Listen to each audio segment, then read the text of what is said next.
Yes, people, welcome to Man Knows Football. You're here with myself, Goonie, at some wild hours in the morning, 6:29. I am an early riser, though. This is light work for me. I'm up way earlier than this every single day, Monday to Sunday, believe it or not. But just for this, people, you lot are definitely going to have to show some love, man. And what I mean by that, smash that subscribe button for me, people. Let's get closer to 16k. The closer to 16k we get is the closer to 20k. Yeah, so help us get to that 16k. Smash that thumbs up as well. Leave your thoughts down there in the comments. If you want to support the channel even further, there are two options. Smash that join button down there so you can be part of the membership. And there's a super thanks button underneath this video where you can contribute if you like the video. Do you know what I mean? So listen, any one of those options, paid options, non-paid options, they do help the channel grow. They do help us out in the algorithm. So would much appreciate if you did pick one of those options.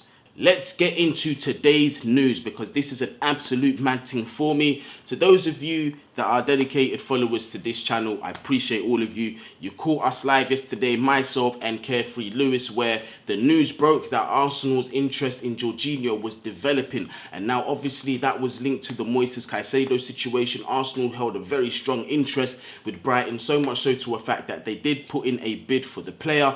Brighton were not encouraged to be selling Caicedo at any terms. They dug their heels in. They said he's for sale, but nothing less than 75, 80. And then they pushed it up to 90 million. So it shows they don't want Caicedo to go regardless of the player's desire to leave the club. The player even wrote some longer statements saying that, you know, thank you for everything, Brighton fans, yada, yada, yada. Hopefully the board will accept this big bid and they can reinvest it elsewhere. I've done a lot for this country, for this club, blah, blah, blah. Giving all that, and now it's gone completely left. He has basically been Peter Odemwingi'd. If you don't know what happened with Odemwingie, I suggest you do your Sky Sports history. Deadline day humiliation at its finest. I'm going to say no more on that topic. But that deal looks like it's fallen through, and the way Caicedo's behaved, boy, I'm sure De Zerbi is absolutely kicking off and fuming with the player. So let's see how this is dealt with. Let's see if Caicedo will still even be a Brighton player by the end of today, being deadline day. And the way Chelsea are moving right now, you never know. You never know. But the news broke yesterday, yeah, that if Arsenal could not get Moises Caicedo, they will be turning their attention to Jorginho, a player that Mikel Arteta rates very highly. We do know that while he was at Manchester City, they did attempt to sign Jorginho, the time where Sarri came and he said, no, my prodigal son is going to be coming with me at Chelsea Football Club. If not for that, I'm pretty sure Jorginho would have been a Manchester City player. Arteta loved him, Pep Guardiola loved him, but here he is at Chelsea. Fast forward to today, Mikel Arteta has got a strong interest, so much so to a point that a bid has been made and apparently an agreement has been reached. And I am going to give you the source of none other than David Ornstein. First and foremost, I'm going to be using two, but the first one will be David Ornstein, aka Mr. Reliable as can be in this journalist game. Yeah, nobody's ever 100% reliable, but let's see what Mr. David Ornstein's had to say. Arsenal have agreed a deal with Chelsea to sign Jorginho, worth £12 million and personal terms in place on contract to summer 2024 and option to extend by 1 year. Expected at Arsenal training ground today to undergo medical and complete deadline day move. David Ornstein, to those of you that don't know, speaks when he has to. Yeah, this guy for me is a tier above Fabrizio Romano. To some of you, you can't mentally fathom it because Fabrizio Romano is that poster guy for transfers. But this guy here, David Ornstein, he doesn't really get things wrong like that. Yeah, and he speaks when he has to and when things are underlined and confirmed. He hasn't got a single thing wrong. So please believe, as it stands, Jorginho will be an Arsenal player. He definitely will be an Arsenal player. And to me, that is just, I could not fathom this. I cannot believe this. I just still feel like I'm in some kind of parallel universe. Someone just pinch me, wake me up, bro. It's a mad thing. Not only did David Ornstein report that, it's not always good to be a lone wolf. It doesn't always ease people's minds. But Mr. Fabrizio Romano, aka Here We Go, has backed that story. And he said, Jorginho to Arsenal, the famous 3 words, here we go. Deal agreed on £12 million fee. Chelsea accept conditions and documents are being prepared.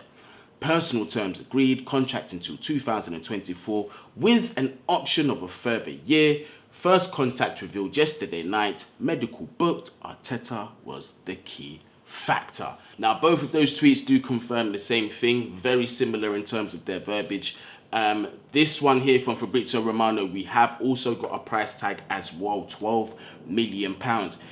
Bear in mind, Chelsea fans, this guy was about to go on a free in the summer. The fact that we've recouped money for this guy and we're actually getting his wages off the books in January, to me, is mind-blowing. Yeah, he's going to be going to Arsenal. A lot of you are going to say, well, this is just going to confirm their title win. This is going to strengthen Arsenal as a side, blah, blah, blah. Listen, I strongly believe that this hurts them more than it improves them, because Thomas Partey, right, unless he stays fit between January and May and doesn't have an injury, yeah, he is key to that team. And something we've been complaining about at Chelsea Football Club is the drop-off from first choice options to second are huge. Thomas Partey to Jorginho is absolute night and day. Yeah, night and day. I'm not saying that this guy is an abysmal footballer and he doesn't know what he's doing. Jorginho is not that. He still has some level of footballing brain about him. I'm not going to slander the hell out of this guy because that's deep. You get me? I'm not trying to do that, bruv. But in terms of his mobility and his physicality, they massively let him down. They do let him down, yeah? And in such an important position, in such a key position on the pitch, if Arsenal even think about using this guy as a lone six, they are going to learn one of the most harshest lessons ever, and it might even cost them a title. This is how much I believe, yeah, it could go wrong for Arsenal, them signing Jorginho. Once again, no disrespect to the player. I'm very grateful for what this man did. In terms of accolades, Jorginho is not, you know, you get me, he's not an idiot. This guy actually done things for Chelsea, and I'm not going to sit here and be ungrateful. I mean, you just got to look at his catalogue. Champions League, Europa League, Club World Cup, Super Cup as well. I believe that's all he's won. A couple of runner-ups as well, like, but who cares, bruv? If you don't win, nobody remembers, you get me? But Jorginho has done his thing at Chelsea, and we're grateful for that.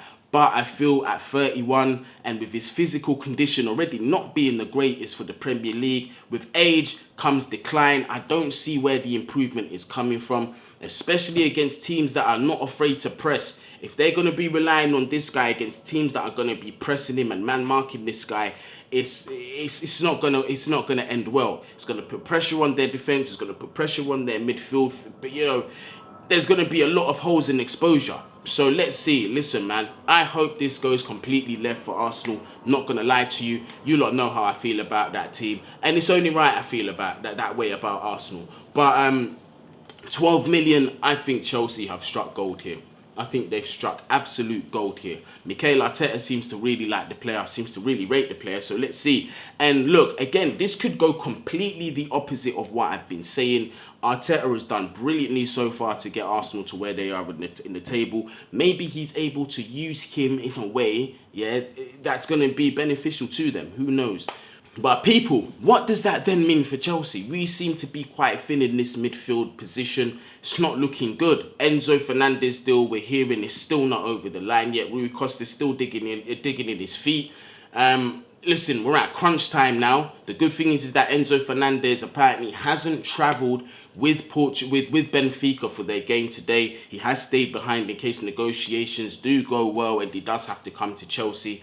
But we haven't heard anything about Rui Costa accepting or rejecting this 120 million euro fee. So what does that mean? Why are we selling Jorginho if we've got no guarantees of another midfielder coming in?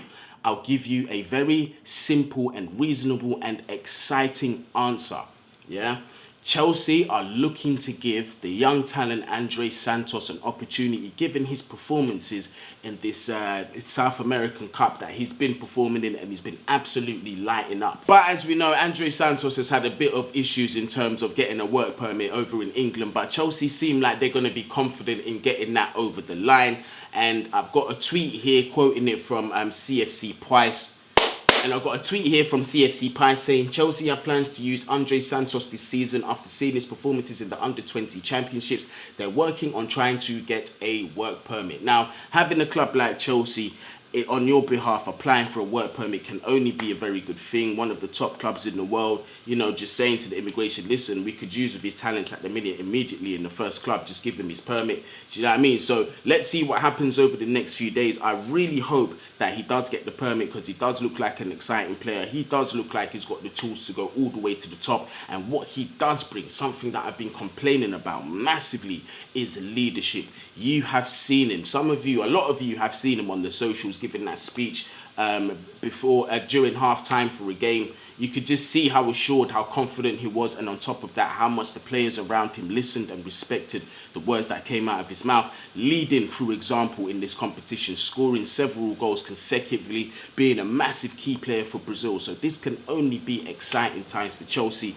I'm looking forward to his contribution. Now, don't expect to see the youngster playing, you know, game after game after game. Give him time to integrate. But this one for the future is looking good. Hopefully we can get Enzo over the line. People, don't panic. Remember, it's a massive, massive deal. We're talking 120 million euros. We're talking about how this structure is going to be paid in a way that's going to make Benfica and Rui Costa happy, and also in a way that's not going to affect us in terms of FFP. So patience must be exercised.